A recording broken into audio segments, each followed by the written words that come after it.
کام کے ذریعے اللہ پاک ہماری خود کی اصلاح فرمائے گا، جس کی ہمیں خود کو ضرورت ہے، اور ہم اس کام کو کریں گے، نیت یہ ہماری ہوگی کہ ہماری خود کی اصلاح ہو، میری خود کی اصلاح، میں اعمال کے اوپر آ جاؤں، میری زندگی کے اندر اللہ کے نبی کے طریقے آ جائے، کہ میرا چلنا، میرا اٹھنا، میرا بیٹھنا، میرا کھانا، میرا پینا، میرا بات کرنا، سب کچھ میرے اندر ہونا چاہیے۔ میں صرف بولوں گا نہیں، میرے بول کے ساتھ میرے عمل بھی ظاہر ہوں گے، میرے بول کے ساتھ میرے عمل بھی ظاہر ہوں گے۔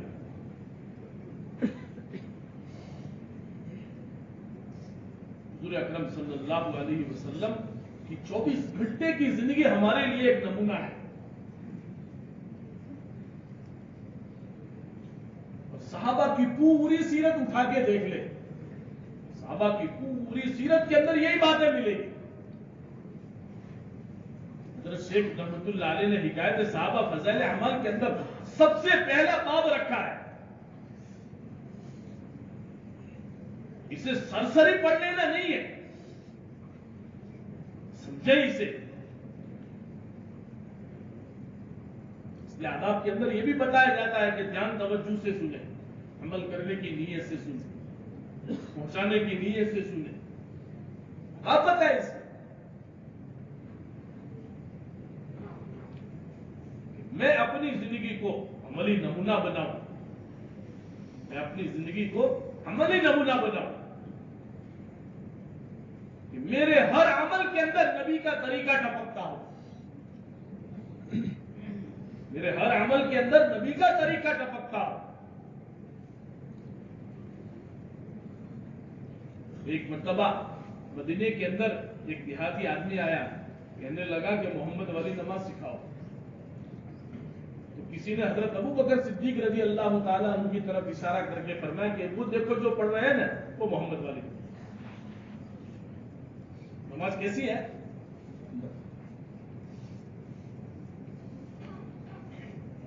ہماری نماز بھی سمپل،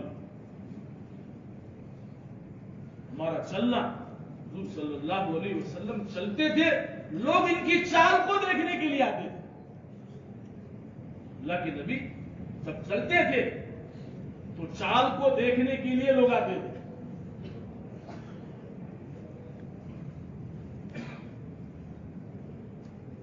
ہمارے پاس ایک بہترین ڈھانچہ ہے جس کو اللہ کے نبی ہمیں دے کر گئے، اور کتابوں کے اندر وہ سارا محفوظ ہے، لیکن مسئلہ یہ ہے کہ سارا نظام اور سارا ڈھانچہ کتابوں کے اندر محفوظ ہو گیا، حالانکہ اس کو اٹھا کر ہمیں اپنی زندگیوں کے اندر بٹھانا تھا۔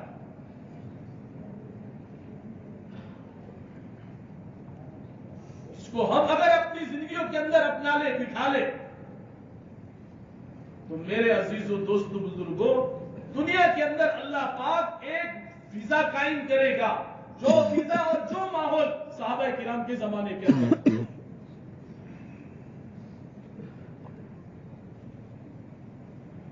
جن کی راتیں بھی ایسی ہوتی تھی، جن کے دن بھی ایسے ہوتے تھے، وہ نمونہ بنے ہوئے تھے۔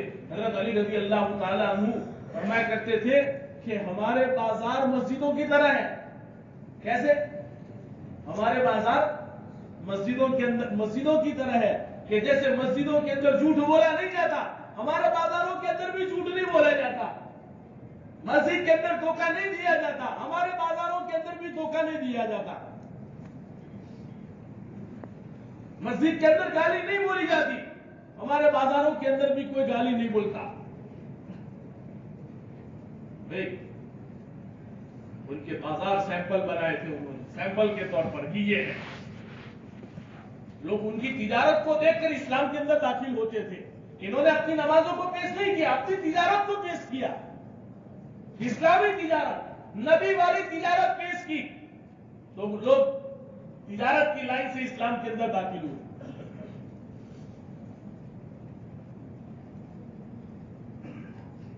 ہر عمل کے اندر صحابہ امت کے سامنے نمونہ بن کر آتے تھے ہر عمل کے اندر. میرے عزیز دوست بزرگوں، ہمارے پاس الفاظ ہیں، لیکن اللہ کرے الفاظ کے ساتھ عمل ہو جاوے تو سونے پہ سہاگا.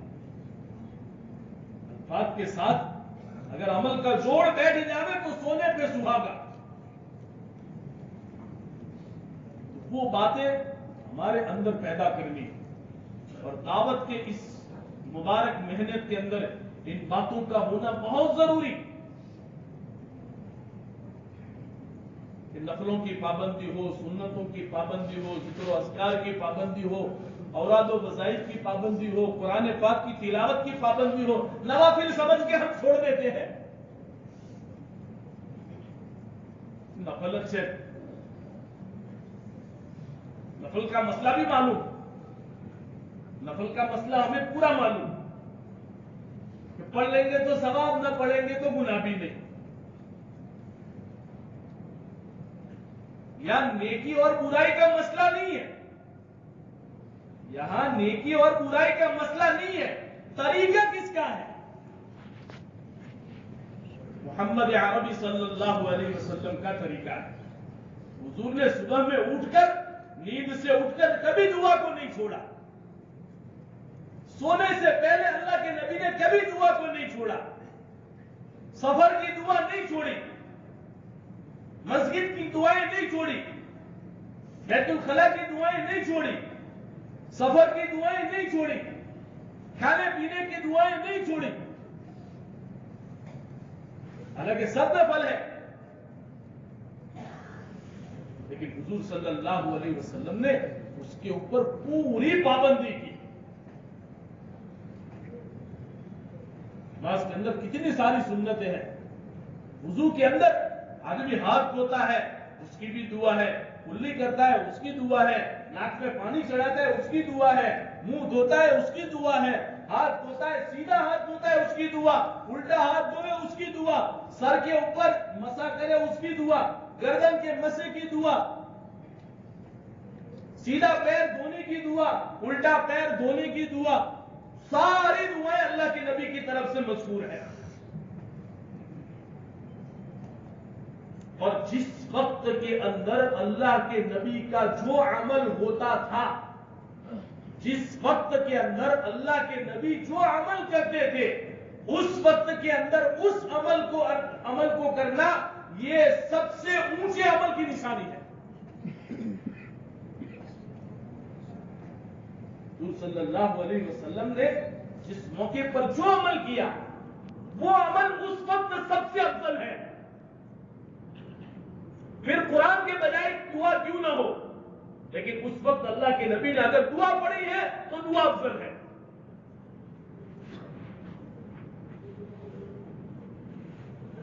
اللہ علیہ وسلم ہماری پوری رہبری فرما کر گئے، ہمیں ویسے نہیں چھوڑا. میرے عزیزوں، دوستوں، بزرگوں، میرے پاس اللہ کے نبی حضرت محمد صلی اللہ علیہ وسلم کا اسوہ ہے.